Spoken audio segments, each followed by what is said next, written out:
일단 좀 해외에서 반응을 좀 말씀을 드려야 될 것 같아요. 사실 인제 과거 뭐 70 년대 80 년대만 하더라도 해외에서 사실 많은 전투기들이 개발이 되고 등장을 했어요. 근데 인제 2000 년대 들어서면서 이게 전투기 개발하는 데 어려움도 있고 가격도 인제 천정부지로 오르기 시작하고, 그러다 보니까 전 세계적으로 사실 이렇게 신형 전투기가 나오는 빈도가 확 떨어지기 시작했죠. 근데 이제 그러면서 과거에 인제 항공우주 선진국인 나라들은 사실 신형 전투기가 점점점점 안 나오는데, 반면에 이제 우리나라 그다음에 뭐 중국이라든가 이런 데는 지금 과거보다 더 활발하게 지금 신형 전투기 개발을 하고 있거든요. 특히 이제 우리나라 같은 경우 이제 KF-21 이 그런 대표적인 사례가 될 수 있고, KF-21은 보통 이제 전투기는 세대로 구분을 합니다. 그래서 4.5 세대 전투기라고 많이 부르는데, 4.5 세대의 전투기 특징이 몇 가지가 있어요. 근데 인제 탑재하고 있는 뭐 레이더라든가 여러 가지 그런 센서리들을 융합해서 보여주는 기능. 그러니까 보통 이제 센서 융합, 그다음에 요즘 전투기들은 각종 인제 데이터 링크를 달고 있어요. 그래서 전투기 자체의 센서뿐만 아니라 외부에서 오는 정보들도 다 받아들입니다. 그래서 이거를 융합하는 기능도 갖고 있어요.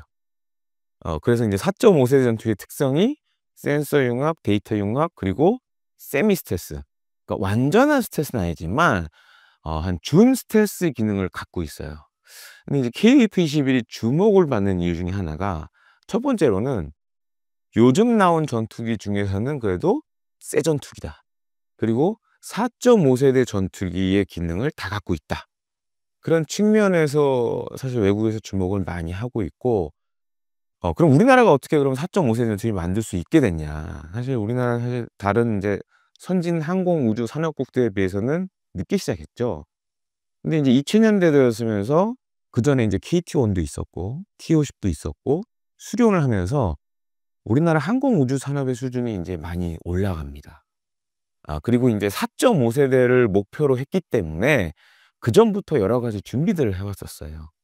그래서 이런 것들이 사실상 우리가 지금 계획된 시간 내에 KF-21이 양산에 들어갈 수 있는 배경이 됐고요. 또 한 가지는 저는 인제 전에도 한번 말씀드린 적이 있지만 그 KF-21을 만드는 한국항공우주산업에서 근무를 했었습니다. 그러니까 제가 22 년도부터 24년 1 월까지 인제 근무를 했었는데, 제가 회사 생활할 때 사실 KF-21 개발한 현장을 많이 봤어요. 근데 인제 그때 사실 저도 놀랐던 게 뭐냐면, 개발하고 연구하시는 회사 내에서 분들이 정말 밤을 새면서 일하는 걸 많이 봤어요. 저도 인제 뭐 취재 협조 때문에 KF-21을 인제 엔진 테스트하는 현장도 가 보고 했었는데, 사실 어느 한 가지 실험을 할 때 여러 가지 환경적인 조건들이 있습니다. 이제 이런 걸 맞추다 보면, 예를 들어서 뭐 '오늘 오후 2 시에 해야지.' 했는데 그게 안 되는 경우가 되게 많아요.